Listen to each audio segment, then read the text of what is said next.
देश में बड़े बड़े आंदोलन ये चलाने पड़ेंगे। आज से जो संयुक्त मोर्चा ने फैसले लिए हैं उसके तहत हमको बड़ी बड़ी मीटिंगें पूरे देश भर में करनी पड़ेगी। अब ये मिशन खाली मिशन उत्तर प्रदेश और ये नहीं उत्तराखंड, मिशन होगा संयुक्त मोर्चे का देश बचाने का। ये देश बचेगा, ये संविधान बचेगा। आज लड़ाई उस मुकाम पर आ गई कि देश के जो नौजवान हैं, जो 14 करोड़ लोग जो बेरोजगार हमारे साथी हमारे बच्चे हुए हैं, यह आंदोलन उनके कंधों पे है।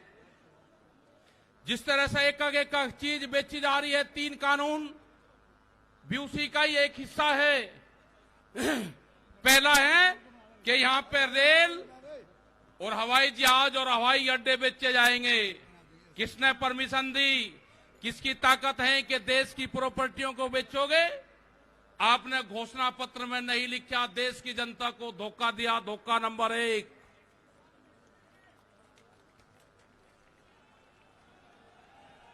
धोखा नंबर 2,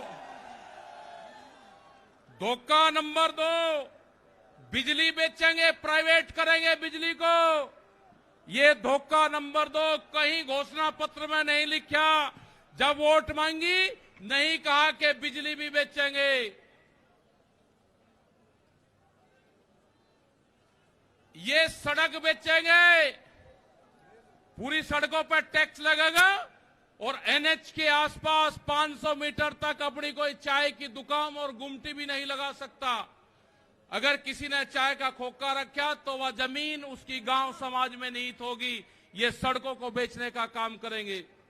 ये देख लेना क्या क्या चीज बिक्री है। ये सेल फॉर इंडिया का बोर्ड देश में लग चुका है।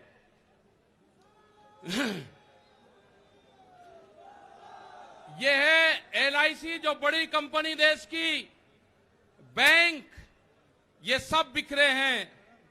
इनके खरीदार कोई और नहीं है, खरीदार अडानी और अंबानी हैं। ये बिखरे हैं सब। एफसीआई की जमीन जहां पे हमारा भंडारण होता था, वे पूरी जमीन, पूरे गोदाम अडानी को दे दिए गए हैं। पूरी एफसीआई के जो गोदाम हैं अडानी के कब्जे में हैं। आपके पास में, भारत सरकार के पास में कोई भी गोदाम अब नहीं बचा है। देश के बंदरगाह, पूरा जो समुद्र के तट थे 100-100 किलोमीटर तक एक कंपनी को बेच दिए। वे बंदरगाह भी बिक गए। ये भी आपको जानकारी होनी चाहिए। वहां पे जो मछली पालन किसान हमारा था, जो नमक का किसान हमारा था, खत्म हो गए। बड़े बड़े बंदरगाह वहां पे बिक चुके हैं।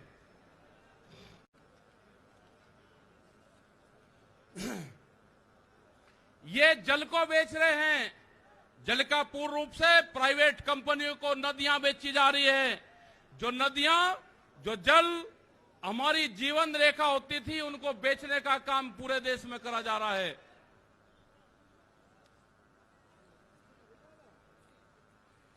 ये इंडिया ऑनलाइन सेल, मतलब कोई भी कीमत किसी भी चीज की लगा सकता है। भारत बिकाऊ है। ये भारत सरकार की पॉलिसी है। अब खतरे में कौन कौन है? ओएनजीसी, बीपीसीएल, इस्पात, शिक्षा, प्राइवेट जो चिकित्सा हो रही है, और देश के संविधान भी खतरे में है। जो बाबा भीमराव अंबेडकर का संविधान था, वो भीड़ में बता जा रहा है। हम उसको भी बता रहे हैं कि बाबा भीमराव अंबेडकर का संविधान भी खतरे में है, उसको भी बचाना है। और ये खेती किसानी जिससे ये आंदोलन शुरू हुआ, ये खेती और किसानी भी बिक्री के कगार पे है। हमारी समझ में जब आया, जब देश की खेती बिकने के कगार पाई, जब ही आंदोलन शुरू हुआ। उसके 3 कानून 9 महीने से किसान आंदोलन है, वो करने को तैयार नहीं है। आज हालात यह है कि आपका 10 साल पुराना, वे आगे के 10 साल पुराना ट्रैक्टर नहीं चलेगा, वो भी इसी में आता है। आपको बैंक में कर्जा आप दुगना ले लो, आपको बैंक दुगना कर्जा दे देगा। आपको बैंक कहेगा कि गोल्डन कार्ड बना दिया, आप कर्जा ले लो, फसलों के भाव नहीं आपको देंगे। हम जिस जमीन पर आए हैं, ये जमीन उत्तर प्रदेश की जमीन, और जहां पे मुजफ्फरनगर का जो क्षेत्र है, ये गन्ने की बेल्ट है पूरी। क्या इन लोगों ने ये नहीं कहा कि जब अगर हमारी सरकार आएगी तो हम 450 रुपए गन्ने का भाव देंगे? ये कोई भाव देने को तैयार नहीं है। यहां पे सरकारें पहले भी आई जिन्होंने 80 रुपया रेट बढ़ाया, दूसरे वाली सरकार आई 50 रुपए रेट बढ़ाया। क्या योगी सरकार उन दोनों से कमजोर है? 1 रुपया रेट नहीं बढ़ाया। हमारा 12,000 करोड़ रुपया से ज्यादा आज शुगर फैक्ट्रियों पे सरकारों पे बकाया है। अगर हम मांगते हैं तो कहते हैं जी ये राजनीति कर रहे हैं। अगर ये मुद्दे उठाने राजनीति है तो ये मुद्दे यहां के लोग उठाते रहेंगे। हमें बहुत तरह के एलिगेशन लगाए गए, हम 9 महीने से वहां पे हैं। यहां पे मुजफ्फरनगर की जमीन पे हम पैर नहीं रखेंगे, हम गाड़ी से यहां से वापसी जाएंगे। जब ये आंदोलन फतेह होगा, इस किसान और देश के जवान की जीत होगी, जब ही हम यहां पाएंगे। अत्याचार बहुत है, यहां पे पुलिस फोर्स के लोग भी होंगे, यहां पे पुलिस फोर्स के लोग हैं, उनकी सैलरी 25 और 30 हजार रुपए हैं। ड्यूटी वे 24 घंटे देंगे।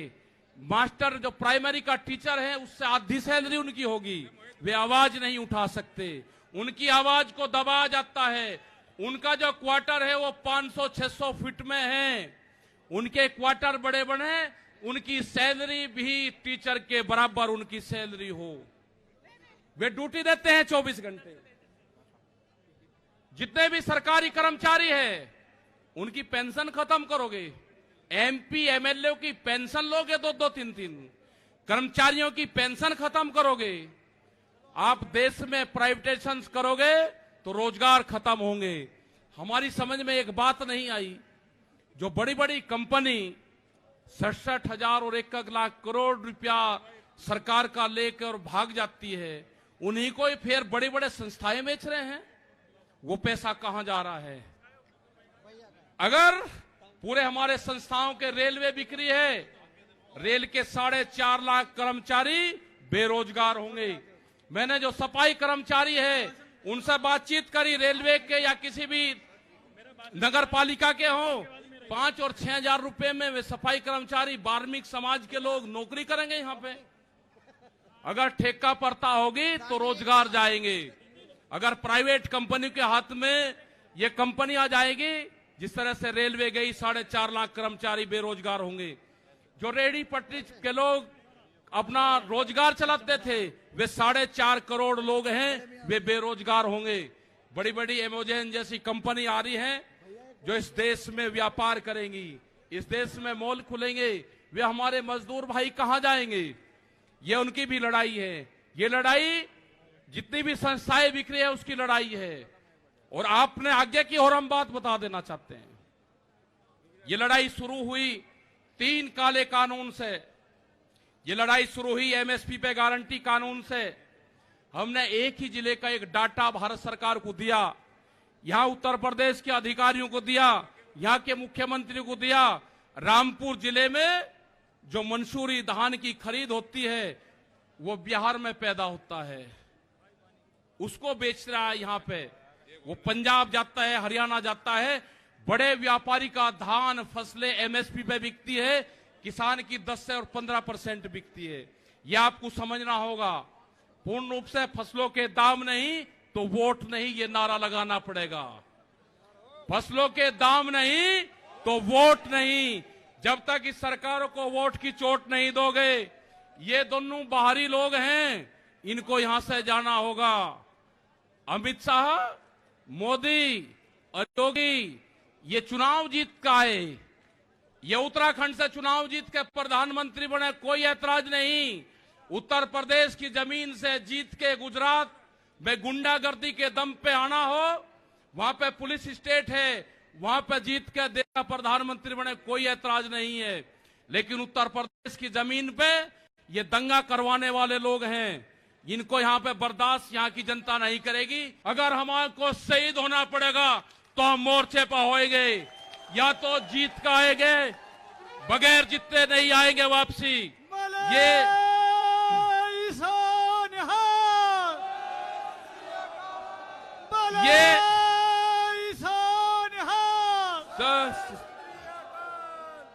इस तरह की अगर सरकारें देश में होंगी तो ये दंगे करवाने का काम करेगी।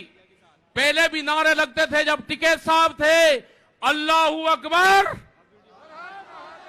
अल्लाहू अकबर, ये नारे लगते थे। हर हर महादेव और अल्लाहू अकबर के नारे इसी धरती से लगते थे। ये नारे हमेशा लगते रहेंगे, ये नारे हमेशा लगते रहेंगे। दंगा यहां पे नहीं होगा। ये तोड़ने का काम करेंगे, हम जोड़ने का काम करेंगे। किसी गलत फहमी में मत रहना। ये देश हमारा है, ये प्रदेश हमारा है, ये जिले हमारे हैं। आप तैयार रहना। ये कहते हैं कि लाल किले पे किसान गया, अगर लाल किले पे नहीं, किसान तो अगर जाता तो पार्लियामेंट पे जाता जहां पे कानून बने हैं। लाल किले पे धोखे से लेके गए हैं आप हमको, हमारे लोग नहीं गए। धोखे से लेकर आप लोग गए हैं। क्या कोई देश की एजेंसी है कि जो उसको जांच कर दे? क्योंकि कोई एजेंसी बोलने को तैयार नहीं है। पूरे देश पे इनका कब्जा हो चुका है, पूरी एजेंसियों पे। देश में कैमरा और कलम पे बंदूक का पहरा है। कैमरा और कलम पे किसी प्रेस की हिम्मत नहीं कि वो किसान के पक्ष में दिखा दे। निगेटिव दिखाते हैं बहुत प्रेस के लोग। तो इन सब लोगों को आपको ध्यान रखना है। ये आंदोलन जारी रहेगा। वो 28 तारीख की जो काली रात है उसको आप याद करते रहना। हम वहां से हटेंगे नहीं, किसी भी कीमत पर वहां से जाएंगे नहीं। देश के नौजवानों का रोजगार का सवाल है। 450 रुपया क्विंटल गन्ने का इन्होंने भाव की बात करी थी, वो चाहिए हमको। हमको फसलों पे एमएसपी की गारंटी चाहिए। प्रधानमंत्री ने कहा कि 2022 में फसलों के रेट दुगने होंगे, आमदनी दुगनी होगी। 3 महीने की बात रहेगी है। 1 जनवरी से बिकने वाली फसलें दुगने रेट पे बेचेंगे। ये प्रचार हम करेंगे। हम जाएंगे देश की जनता के बीच में, पूरे देश में संयुक्त मोर्चा आंदोलन करेगा। और हमने बार बार कहा कि हमारे पंच भी यही है और हमारा मंच भी वही है। आपने बात सुनी, ये 20 लाख से ज्यादा लोग मुजफ्फरनगर की जमीन पाए। इन सब का बहुत बहुत धन्यवाद। सभी वॉलंटियरों का धन्यवाद। अभी हमारे कुछ लीडर रह रहे हैं, आप उनकी बात सुनोगे।